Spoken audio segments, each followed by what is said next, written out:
Police চলে আসে। আসার পরে আমরা আমাদের যে সিআইডি টিম ক্রাইম সিন আমরা সেগুলো প্রিজার্ভ করি। সিআইডির যে টেকনোলজি আছে সেই টেকনোলজি অনুযায়ী তারা ক্রাইম সিন এগুলো তারা সংরক্ষণ করে।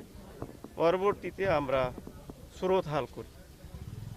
ইতিমধ্যেই তিনার বড় সন্তান চলে আসছে, ছোট সন্তানও অন দ্য ওয়ে আসতেছে। আমরা উভয়কে পোস্টমর্টমের জন্য নিয়ে যাব।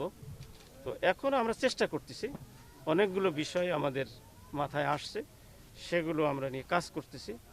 উইদিন শর্ট টাইম এর সঠিক কারণটা, মৃত্যুর সঠিক কারণ আমরা উদ্ঘাটন করতে পারবো এবং এর সাথে যারা জড়িত উইদিন শর্ট টাইম তাদেরকে আমরা গ্রেপ্তার করতে সক্ষম হব।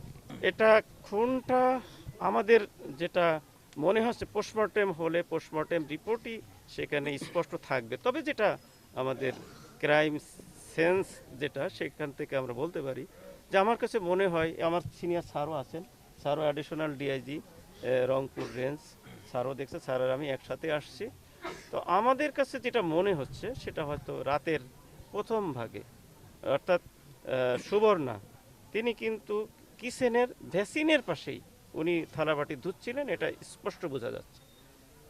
তার মানে এটা তিনারা ঘুমন্ত অবস্থায় না, আর সকালে হওয়ার মতো সিমটম না, রক্তটা একটু আগের, এটা বোঝা যাচ্ছে। সেহেতু তারা যেহেতু ঘুমন্ত ছিল না, তাহলে এটা 9:22 যেহেতু কথা হয়েছে, এরপরে আর কথা হয়েছে কিনা কারোর সাথে সেটা আমরা দেখতেছি।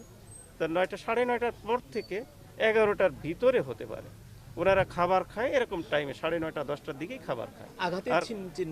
আঘাতের চিহ্ন হচ্ছে সুবর্ণার এই কপাল বরাবর মাথায় একটা কোপ আছে, আর যোগেশচন্দ্র রায়ের মাথার পিছনের দিকে কোপের চিহ্ন আমরা দেখতে পেয়েছি। তো আপনারা দেখছেন যে লাশটা তো ওভাবেই আছে, আমরা ওভাবেই দেখছি। তারপরে পোস্টমর্টেম রিপোর্ট পাওয়ার পরে আরো ক্লিয়ার হওয়া যাবে। ধারালো অস্ত্র সেটা অনুমান করতেছি চাইনিজ কুড়াল হতে পারে অথবা রামদাও হতে পারে। তো চাইনিজ কুড়াল হওয়ার সম্ভাবনাটা বেশি আমার অনুমান, এটা আমাদের ধারণা। তবে এটা তাদের ক্রিমিনালদের ধরার পরে তাদের স্বীকারোক্তিতে বেরিয়ে আসবে।